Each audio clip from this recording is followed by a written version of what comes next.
కానీ ఒకసారి మోటివేట్ చేస్తాం కానీ ఇన్స్పిరేషన్ ఇస్తాం కానీ చేసేవాళ్ళు కూడా ఉండాలి. అంటే మీకు ఒక సామాజిక స్పృహ కాకుండా మళ్ళీ ఎక్కడి నుంచి వచ్చారో ఆ రూట్స్ మర్చిపోకుండా గుర్తుపెట్టుకున్నారంటే చాలామంది మర్చిపోతాం. మీలో కూడా ఒకరిద్దరు ఉంటారు, నాకేంటి, నాకేమొచ్చింది, ఎవరేం చేశారు, నేనే పైకి వచ్చాను అనుకుంటారు. కానీ నేను ఆ రోజు ఇంజనీరింగ్ కాలేజీలే ప్రారంభించకూడదు అనుకొని ఉంటాను అనుకోండి, ఏమయ్యేది? అవునా కాదా? That is the vision I have given. దానికి నేను మీ ఫైల్స్ మోసకపోయాను, మీరు గుర్తుపెట్టుకోవాలి. అంటే ఒక్కొక్క ఇంజనీరింగ్ కాలేజ్ ఫైల్ తీసుకొని, ఒక మెడికల్ కాలేజ్ ఫైల్ తీసుకొని, నాకేం అవసరం లేదు ఢిల్లీలో, వాళ్ళ దగ్గరికి పోయి వాళ్ళకు భోజనం పెట్టి డిన్నర్లు ఇచ్చి అడుక్కొని మీరు మాకు ఇవ్వండి ఇవి అని చెప్పారు. ఎందుకంటే ఫ్యూచర్ చూశాను కాబట్టి ఆ రోజు మీకు చేశాను అవన్నీ. రెండోది, మీరు చూస్తే ముఖ్యమంత్రులు అంటే పెత్తందారులుగా ఉంటాం. నేను బిల్ గేట్స్ని కలవాలా,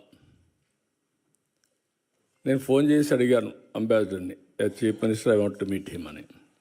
ఆయన ఎవరిని కలవడం లేదండి, మిమ్మల్ని కూడా కలవడు, రాజకీయ నాయకులతో నాకేం పని లేదంటున్నాడు అన్నారు. లేదు, నాకు పని ఉంది ఆయనతో, ఒక 10 నిమిషాలు ఇమ్మనండి అన్న. సరే, అవసరమైతే మీరు రండి, కాక్టైల్ పార్టీ ఉంది, అందులో జాయిన్ కామన్నారు. నేను వచ్చి కాక్టైల్ పార్టీకి వచ్చి నెక్స్ట్ డే పేపర్లో హెడ్లైన్స్ వేసి ఈయన కూడా పార్టీలో చేరిపోయాడని. కరెక్ట్ కాదండి, ఓన్లీ 5-10 మినిట్స్ కావాలని చెప్పి అడిగాను, ఇచ్చాడు. దానికి 3 రోజులు ప్రిపేర్ అయ్యాను.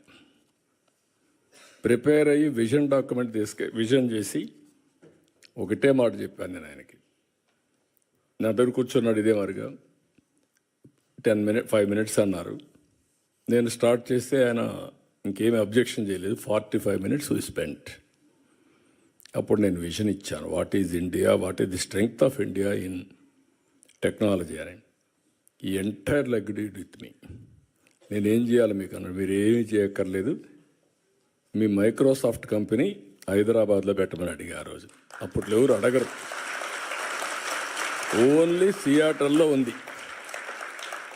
ఎందుకంటే మైక్రోసాఫ్ట్ వస్తే ప్రపంచం అంతా అనుకుంటారు హైదరాబాద్లో ఏమీ లేకపోతే వచ్చాడు మైక్రోసాఫ్ట్ పెట్టాడని చెప్పి. అన్ని కంపెనీలు వస్తాయి, ఫ్లాగ్షిప్ కంపెనీ చెప్పి ప్రయత్నం చేశాను, జయప్రదమయ్యాను.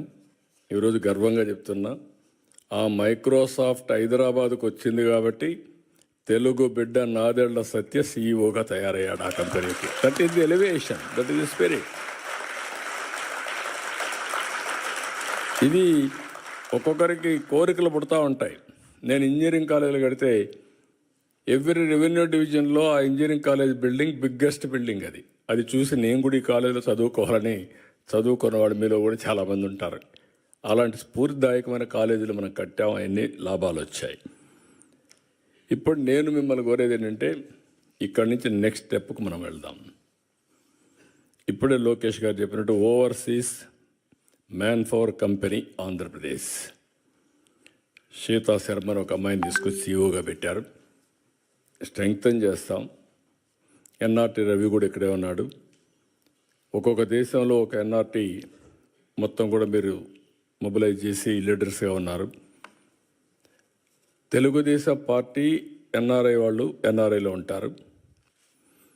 ఎన్ఆర్టీలో కూడా మీరు ఉండి ఎన్ఆర్టీని బలపరిస్తే గవర్నమెంట్ పరంగా వచ్చినప్పుడు, ఇప్పుడు నేను కూడా ఒక పక్క ముఖ్యమంత్రిని, ఒక పక్క పార్టీ అధ్యక్షుడిని, ఈ 2 బాధ్యతలు నిర్వహించినప్పుడు that is political governance. Political mandate తీసుకున్నాను, ముఖ్యమంత్రి అయ్యాను. పార్టీ అధ్యక్షుడిగా నేను హామీలు ఇచ్చాను, అవి నెరవేరుస్తాను. పార్టీ కార్యకర్తలు మీరందరూ కూడా పార్టీకి సపోర్ట్ చేసిన వాళ్ళే. మీ రుణం తీర్చుకోవాలి. తగిన విధంగా ప్రతి ఒక్క రుణం తీర్చుకోవడానికి నేను అన్ని విధాల ప్రయత్నం చేస్తున్నాను. అది వచ్చినప్పుడు ఎన్ఆర్టీ ఉంటుంది, ఎన్ఆర్ఐ ఉంటుంది.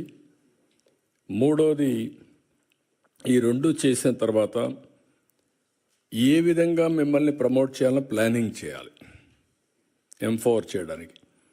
ఎప్పుడు కూడా నిరంతరం ఒక పని జరిగిందంటే ఆ పని చూసుకొని మీరు ఆనందపడిపోతే మీరు అక్కడే ఉంటారు. తూతూగా అంటే ఇన్ ది సెన్స్, ఒక అవకాశం వచ్చింది ఉపయోగించుకున్నారు, అక్కడికే సాటిస్ఫై అయితే కరెక్ట్ కాదు.